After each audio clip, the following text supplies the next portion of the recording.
नमस्कार, स्वागत है आप सभी का। मैं हूं आप सभी के साथ रिया डंगवाल। आप देख रहे हैं एचएनएन न्यूज, जुनून सच दिखाने का। बुलेटिन की शुरुआत करेंगे बड़ी और अहम खबर के साथ। सबसे पहले बात G7 बैठक की। G7 की बैठक में राष्ट्रपति डोनाल्ड ट्रंप का बड़ा बयान। डोनाल्ड ट्रंप ने बड़ा बयान देते हुए कहा कि ईरान हार मानने वाला है, ईरान कभी भी सरेंडर कर सकता है, ईरान जैसे मर्ज से छुटकारा पा लिया है, ईरान हम सबके लिए खतरा है। अमेरिका के राष्ट्रपति डोनाल्ड ट्रंप का G7 बैठक में यह बड़ा बयान। डोनाल्ड ट्रंप ने बताया कि ईरान हार मानने वाला है और कभी भी सरेंडर कर सकता है। इराक में अमेरिका का KC-135 विमान क्रैश हो गया। पश्चिमी इराक में यह विमान गिरा, 4 सैनिकों की मौत हुई है, 2 की तलाश जारी है। अमेरिकी सेना ने बयान जारी कर खुद इस बात की पुष्टि की है। इराक में अमेरिका का एक सैन्य विमान क्रैश हो गया है। KC-135 विमान क्रैश बताया जा रहा है। 4 सैनिकों की मौत की पुष्टि है, 2 की तलाश जारी है। अमेरिकी सेना ने खुद इसकी पुष्टि की है। ईरान इजराइल के बीच जंग लगातार जारी है। आज इस जंग का 14वां दिन। भारत से रियाद के लिए फ्लाइट फिर से शुरू हो गई है। भारतीय नागरिक उड्डयन मंत्रालय ने इस बात की पुष्टि की है। 28 फरवरी से 11 मार्च तक यात्रियों के लिए जो है आंकड़े भी जारी किए हैं। खाड़ी देशों से कुल 1,50,457 हवाई यात्रियों ने अब तक यात्रा की है। भारत से रियाद के लिए फ्लाइट एक बार फिर से सुचारू हो गई है। भारतीय नागरिक उड्डयन मंत्रालय ने इस बात की पुष्टि की है। 28 फरवरी से 11 मार्च तक यात्रियों के आंकड़े भी जारी कर दिए। देखिए, 28 फरवरी को ईरान इजराइल का युद्ध शुरू हुआ था, तब से लेकर 11 मार्च तक 1,50,000 से ज्यादा हवाई यात्रियों ने यात्रा की है। युद्ध की वजह से जिस तरह से विमाने कई सारी फ्लाइट पर ब्रेक लगा था, वो एक बार फिर से सुचारू हो गई है। तेहरान में इजरायली हमले के बाद भगदड़ जैसे हालात है। IRGC के अफसरों के जनाजे पर यह ड्रोन अटैक हुआ। तेहरान में भीषण हमले इजराइल कर रहा है। इराक और विदेश मामलों के जानकार डॉक्टर DK गुप्ता जी हमारे साथ जुड़ गए हैं। डॉक्टर DK गुप्ता जी, देखिए अभी अभी डोनाल्ड ट्रंप का बड़ा बयान सामने आया है। G7 बैठक में उन्होंने बयान देते हुए कहा कि जल्द ईरान कभी भी सरेंडर कर सकता है, हम ईरान को घुटने पर लाने में कामयाब हो गए हैं। किस तरह से उनके इस बयान को देखें, क्या माना जाए, क्या जल्द जो है ये जंग, ये युद्ध रुक सकता है? जी जी, आपको वंदे मातरम। और देखिए, जो ट्रंप कह रहे हैं उसमें कोई कमी नहीं है, और वो जो बता रहे हैं वो हकीकत है। नैरेटिव अलग अलग देशों में, अलग अलग जगहों पे वहां के पॉपुलेशन डेमोग्राफिक सेटअप के अनुसार तय किए जा रहे हैं। जो मैं पढ़ पा रहा हूँ, पूरे वर्ल्ड वाइड जो न्यूज पढ़ रहा हूँ, वहां पे जिस देश का जैसा डेमोग्राफी है, डेमोग्राफी की बात कर रहा हूँ, वैसे वैसे नैरेटिव सेट किए जा रहे हैं कि ईरान लड़ रहा है, ईरान लड़।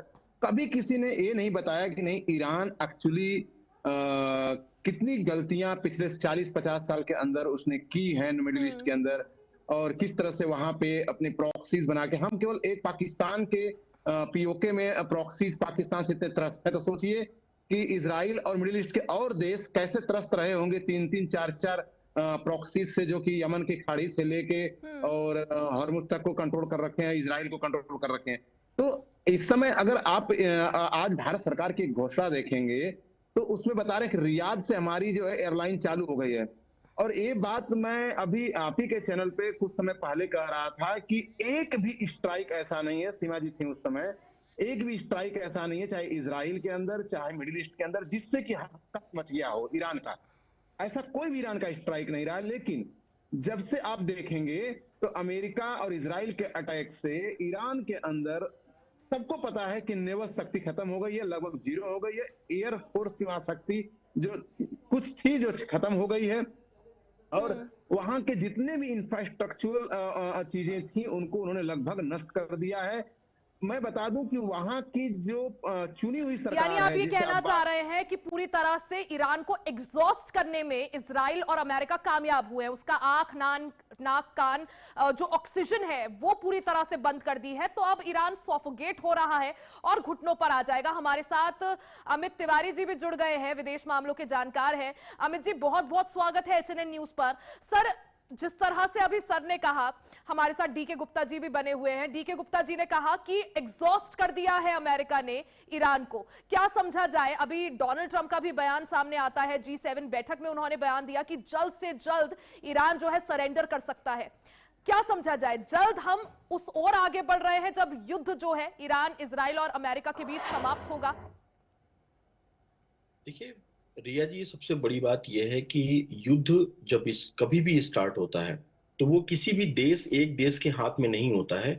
उसकी परिस्थितियां जो हैं, चाहे इराक की हम बात करें, चाहे सीरिया की बात करें, चाहे हम अफगानिस्तान की बात करें, जब तक वहां के लोग, ईरान के लोग अगर उठ के खड़े नहीं होते हैं खामनेई के खिलाफ या खामनेई की सत्ता के खिलाफ, तब तक इसराइल, चाहे अमेरिका की हम बात करें, चाहे जितने युद्ध की बात करें हम, और चाहे जितना नुकसान कर ले, जब तक वहां की आम जनता, उनका परसेप्शन नहीं चेंज होगा, जिस धर्म के खिलाफ एक लड़ाई चल रही है, जिस तरह आपने देखा होगा अभी खामनेई का जो एक वीडियो जारी हुआ, एआई वीडियो, उसके बाद जो ट्रम्प के जो बौखलाहट है, चाहे हम इजराइल की बौखलाहट देखें, वो निरंतर बढ़ती जा रही है। और उस बौखलाहट में जिस तरह से ईरान ने भी जवाबदेही कार्रवाई की है, उसको आप नजरअंदाज नहीं कर सकते हैं। चाहे मिडिल ईस्ट में कार्रवाई हुई हो, चाहे तुर्की में मिसाइल हमला हुआ, भले ही उसको उनके डिफेंस सिस्टम ने जो है रोक दिया है, लेकिन जिस तरह से अमेरिकी बेस जहां जहां जिन जिन कंट्रीज में है, अब तो नेटो देश जो हैं वो भी अछूते नहीं रह गए हैं। चाहे तुर्की की बात करें, चाहे फ्रांसीसी की बात करें, चाहे अभी इराक में आपने देखा होगा कि जिस तरह से अमेरिका का रिफ्यूलर विमान जो है वो हताहत हुआ है, उसको क्रैश हो गया है। वो एक दूसरा विमान जो है इमरजेंसी यानी आप लैंडिंग, कहना चाह रहे हैं डैमेज, देखिए कैसा भी युद्ध हो, डैमेज पॉसिबल ही नहीं है कि दोनों साइड ना हो।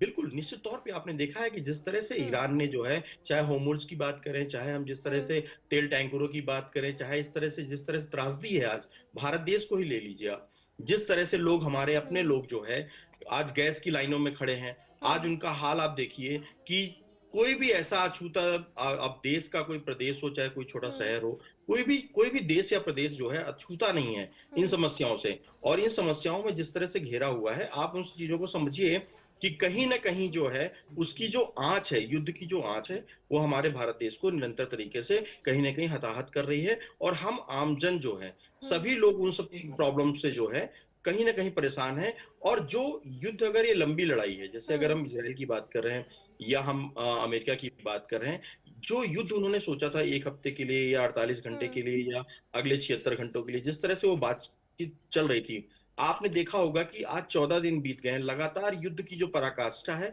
वो पार हो रही है। हर तरीके से लोग जो है हताहत हो रहे हैं, आम जनमानस का नुकसान हो रहा है, लेकिन कहीं पे भी युद्ध रुकने का नाम नहीं ले रहा। किसी भी तरीके से अगर युद्ध शांति की प्रक्रिया की हम बात करें, तो कहीं पे भी आपको शांति की प्रक्रिया होते हुए नजर नहीं आ रही है।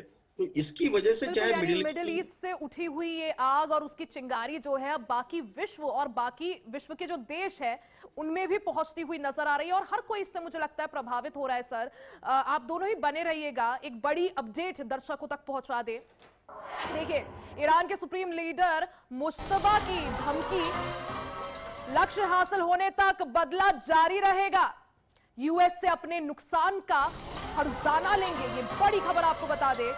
एक तरफ डोनाल्ड ट्रंप दावा कर रहे हैं कि जल्द ईरान सरेंडर कर देगा, हम ईरान को घुटनों पर ले आए हैं, तो वहीं दूसरी तरफ ईरान के सुप्रीम लीडर मुश्तबा की ये बड़ी धमकी, उन्होंने अल्टीमेटम दिया है। उनका कहना है कि लक्ष्य हासिल होने तक बदला जारी रहेगा, यूएस से अपने नुकसान का हर्जाना हम लेंगे। साथ ही एक और बड़ी खबर आपको बता दें, इजराइल के गैलीली में मिसाइल से हमला हुआ है। मिसाइल हमले में करीब 80 लोग जख्मी हुए हैं। इजराइल का ईरान में ताबड़तोड़ हमला जारी है। पश्चिमी और मध्य ईरान में हमले किए जा रहे हैं, आईडीएफ का यह दावा है। ईरान में 200 से ज्यादा ठिकानों पर हमले किए गए हैं। फाइटर जेट से बड़े पैमाने पर एयर स्ट्राइक की गई है। Operation roar of the lion के तहत ये कार्रवाई हुई है। और हमारे साथ खास मेहमान भी बने हुए हैं, डॉक्टर डीके गुप्ता जी और अमित तिवारी जी दोनों हमारे साथ हैं। डॉक्टर डीके गुप्ता जी, देखिए, एक तरफ डोनाल्ड ट्रंप के बड़े बड़े दावे, बड़े बड़े बयान, उनका कहना है कि हम ईरान को सरेंडर करवा देंगे, ईरान घुटनों पर आ गया है और कभी भी सरेंडर कर सकता है। वहीं दूसरी तरफ देखिए, अभी ईरान के जो सुप्रीम लीडर बनाए गए हैं मुश्तबा खामेनेई, उनका बयान आ गया है कि इंतकाम तक ये लड़ाई को लड़ा जाएगा। जी देखिए, कल या परसों आप ही के चैनल पे थे शायद, हम एक या जनतंत्र टीवी पे थे, उस समय एक इजराइल के बहुत ही प्रसिद्ध जो है डॉक्टर अब्राहम थे, और बड़ी हालांकि उसके बाद मेरी फोन पे उनसे बातें हुई, बातचीत बड़ा अच्छा चला। तो मैं पूछा, बोला कि हमारे यहाँ तो पिछले 36 घंटे सायरन नहीं बजे हैं, मतलब हमारे यहाँ पूरे मार्केट खुले हुए, बच्चे स्कूल जा रहे हैं और कोई प्रॉब्लम हमको लगता ही नहीं कि हमारे यहाँ युद्ध हो रहा है। इजराइल के अंदर ऐसी है। तो यही मैं आपसे 2 मिनट पहले बता रहा था कि एक भी स्ट्राइक ऐसी ईरान की नहीं रही जिसका जो हाहाकार मचा दे। इवन यूएई में भी कहीं बिल्डिंग को टच करके गिर जा रहा है, कहीं पे वहां पे करके गिर जा रहा है। एक भी इंटेंसिव स्ट्राइक नहीं है। इजराइल में तो कुछ भी नहीं है। और ये सारे जगह पे एक युद्ध में क्या होता है, कभी कभी जैसे हमारे यहाँ होता है ना कि हम पहलवान लड़ तो रहे हैं, लेकिन इतना पीठ पे हाथ मारो पहलवान के अखाड़े में कि यहाँ लगे कि हम भी कुछ कर रहे हैं। तो स्कोर करने की जो है, अब रही बात खोमैनी के परिवार की, देखिए खोमैनी के परिवार की यूएसपी क्या है, नॉट ओनली खोमैनी परिवार, इवन मिडिल ईस्ट के जितने भी मुस्लिम देश हैं, प्लस नॉर्थ अफ्रीका और वेस्ट अफ्रीका के जो मुस्लिम देश है, जो यूएस एड पे जीते हैं या जो गरीबी की वजह से वेस्टर्न कंट्रीज के कहीं कहीं आज वो पिछलग्गू बने हुए हैं, तो उन देशों की यूएसपी क्या है। मुस्तफा परिवार, खुमैनी का परिवार आज तक एक सिंगल चुनाव नहीं लड़ा है, लेकिन उनके यहाँ एक बच्चा जब पैदा होता है ना, उसको भी पता है कि वो कहीं कहीं काउंसिलर बनेगा। जैसे हमारे भारतीय राजनीति में देखेंगे, किसी किसी परिवार का हर बच्चा को पता है कि पैदा नहीं होगा तो ब्लॉक प्रमुख बन जाएगा। तो ये परिवार इसी जुबानों की वजह से वहां बना। जैसे भारत के पीओके का अगर हम देख लेंगे, तो पीओके का मुद्दा उठा के पाकिस्तान के अंदर पॉलिटिक्स करके वोट हासिल किए जाते हैं। सबको पता है कि पीओके प्रॉब्लम कभी सॉल्व होगी नहीं, लेकिन वही हुआ क्योंकि वहां के जनता का साक्षरता का स्तर ही ऐसा है, एजुकेशन लेवल, कि वो इन्हीं चीजें उलझी रहती हैं। ये चीजें यूरोपियन कंट्रीज में नहीं होती। तो मुस्तफा को बोलने में क्या जाता है कि हम 1-1 रुपए का हिसाब लेंगे, वो भी लेंगे। अरे तुम्हारे पिताजी पहले दिन मारे गए, तुम्हारी नेवी को पिछले 10 दिन के अंदर। यानी आप कहना चाह रहे हैं सर, इस वक्त ईरान इस पोजीशन में नहीं है कि वो इतने बड़े बड़े दावे करे, ऑक्सीजन सपोर्ट पहले ही हटा दिया गया है और अब धीरे धीरे करके एग्जॉस्ट भी हो रहा है। यही वजह है कि उसकी जो फ्रीक्वेंसी है हमलों की, उसमें कमी आई है। लेकिन सरेंडर कब करता है, क्योंकि बयान देखिए इस तरह से आ रहे हैं, वो एक बड़ा विषय है। आप दोनों ही बने रहिएगा, आगे भी इस चर्चा को जारी रखेंगे। वक्त हो चला एक छोटे से ब्रेक का, फौरन वापस आएंगे। बने रहे हमारे साथ, देखते रहे एचएनएन न्यूज़, जुनून सच दिखाने का।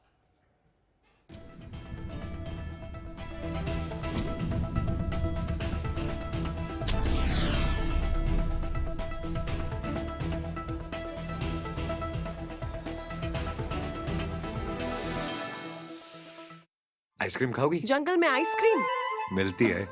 समर कूल रेफ्रिजरेटर, आप अपनी ड्यूटी निभाओ, ये अपनी ड्यूटी निभाएगा। समर कूल, लाइफ बनाए वंडरफुल। गोल्डी छोले मसाले, जहाँ जाए रिश्ते बनाए। गोल्डी लाए हैं फ्रेश लॉक टेक्नोलॉजी, जो रखे मसालों को हर समय फ्रेश।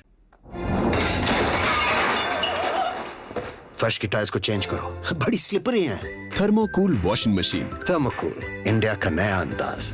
लगता है आजकल पंजाब सरकार का नशा मुक्ति अभियान जोर शोर से चल रहा है। नशा बेचने वाले अब दिखते नहीं। हर जगह कैमरे जो लगे हुए हैं। कैमरे? वो देखो कैमरा। चलो तुम्हें दिखाता हूँ। वो देखो कैमरा। वो भी है कैमरा। एक ये रहा कैमरा।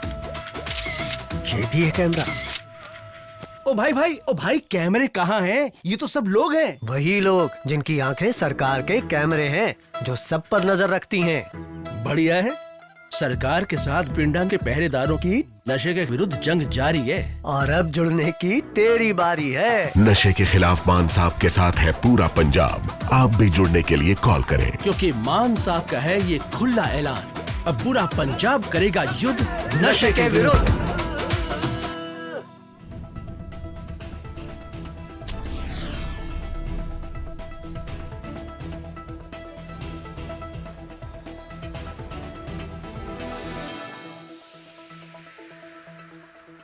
और एक बार फिर से आप सभी का स्वागत है। देखिए, ईरान और इजराइल के बीच युद्ध लगातार और ज्यादा घातक होता जा रहा है। इस बीच बड़ी खबर, तुर्की में नेटो के एयरबेस पर हमला हुआ है।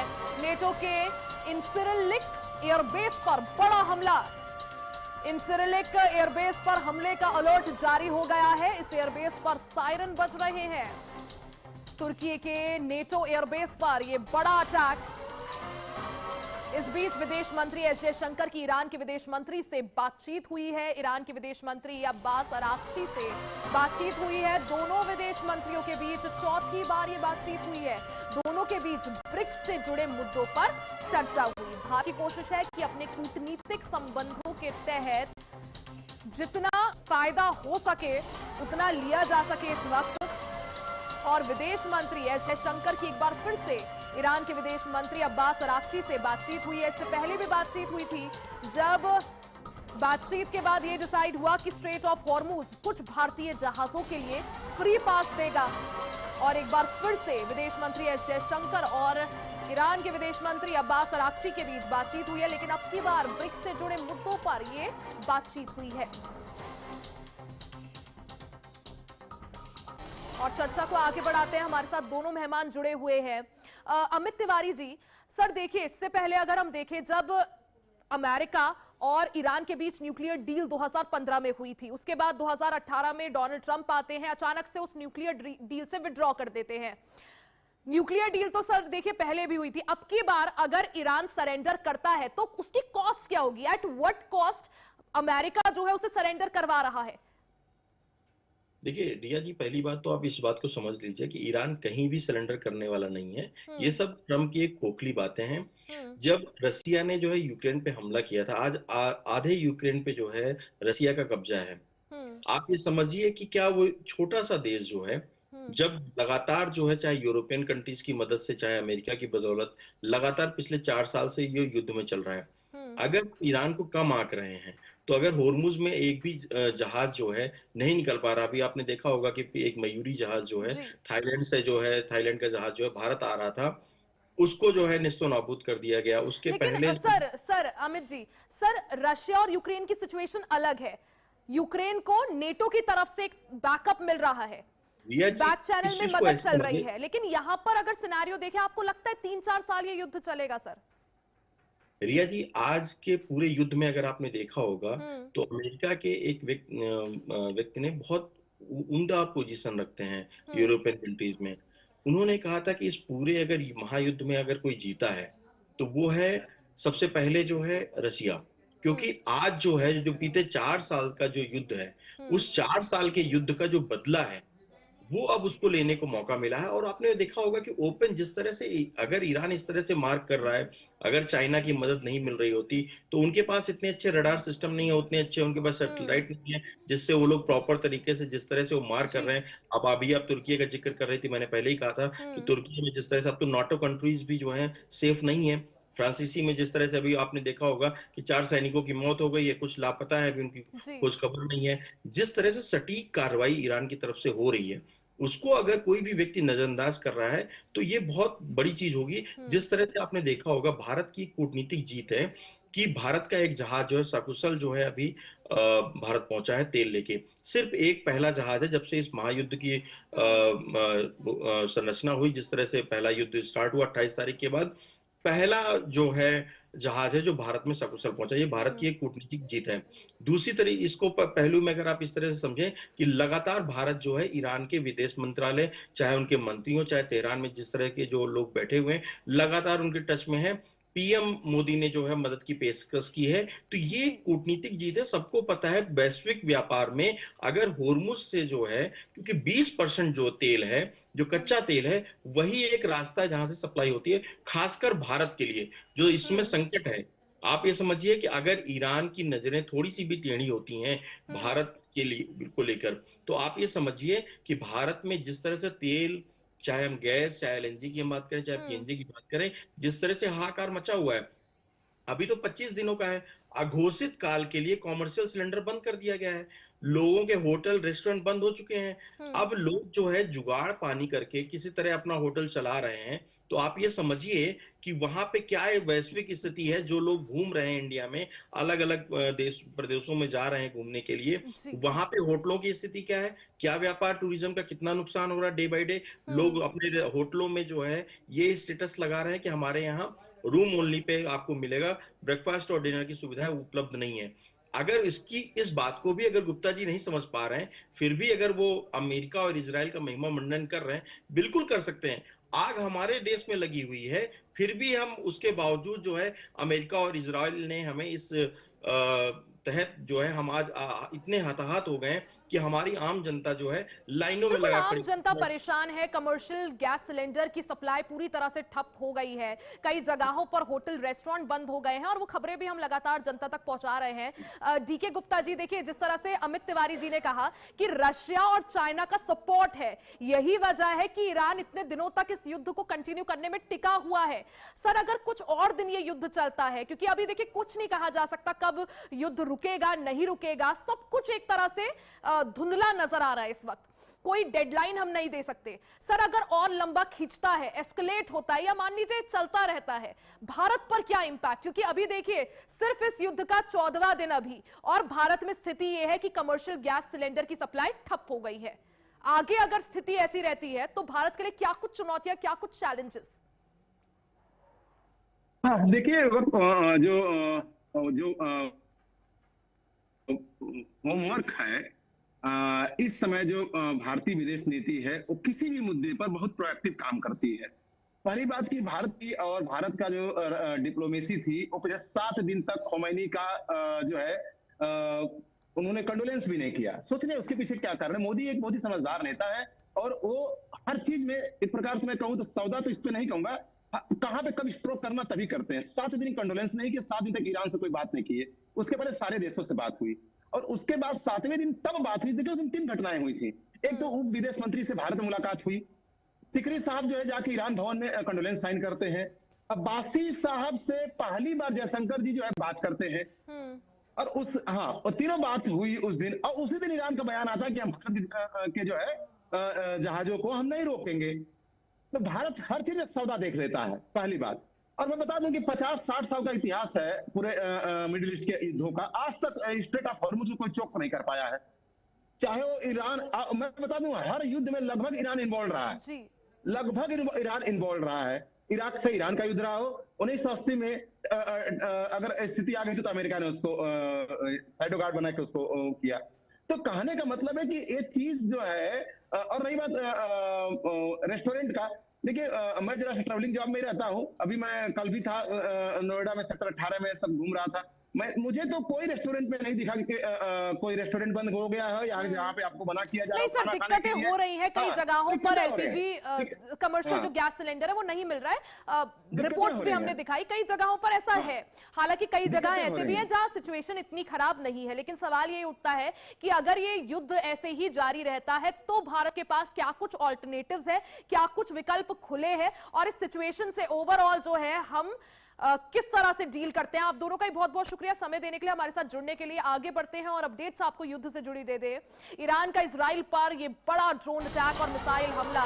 तेल अवीव पर ईरान का मिसाइल अटैक। ईरान के हमले में इजराइल में 30 जख्मी हो गए हैं। तो ईरान भी पूरी तरह से यहां पर वार करता हुआ नजर आ रहा है। इराक के कुर्दिस्तान में ड्रोन हमला हुआ है, लनाज में बड़ा ड्रोन हमला।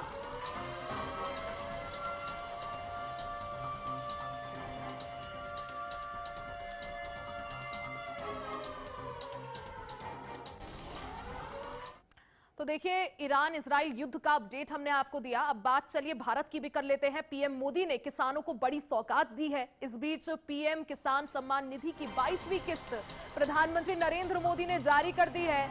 इसी को देखते हुए मुख्यमंत्री योगी आदित्यनाथ ने भी पीएम मोदी का आभार जताया है। 9 करोड़ 32 लाख किसानों के खातों में ये राशि पहुंची है। यूपी के 2 करोड़ किसानों को इसका लाभ मिला है। किसानों के जीवन को सुगम बनाने के लिए पीएम का आभार मुख्यमंत्री योगी आदित्यनाथ ने जताया है। पीएम किसान निधि की किस्त जारी हो गई है। 22वीं किस्त प्रधानमंत्री नरेंद्र मोदी ने असम से जारी की और 9 करोड़ से ज्यादा किसानों को सीधा इसका लाभ मिला है। इस किस्त के तहत 9 करोड़ 32 लाख से ज्यादा किसान परिवारों के बैंक खातों में करीब 18,640 करोड़ रुपए सीधे ट्रांसफर किए गए हैं। ये राशि डायरेक्ट बेनिफिट ट्रांसफर यानी डीबीटी के जरिए किसानों के खातों में भेजी गई है। बता दें कि पीएम किसान योजना के तहत केंद्र सरकार किसानों को हर साल 6,000 रुपए की आर्थिक मदद देती है। ये रकम 2,000 रुपए की 3 किस्तों में सीधे बैंक खाते में भेजी जाती है ताकि किसान बीज, खाद, खेती से जुड़ी जरूरतें और जरूरी चीजें खरीद सके।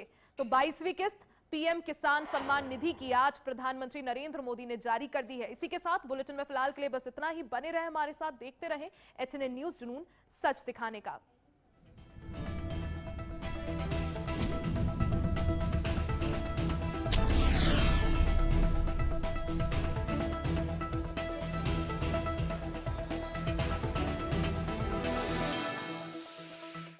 आइसक्रीम खाओगी? जंगल में आइस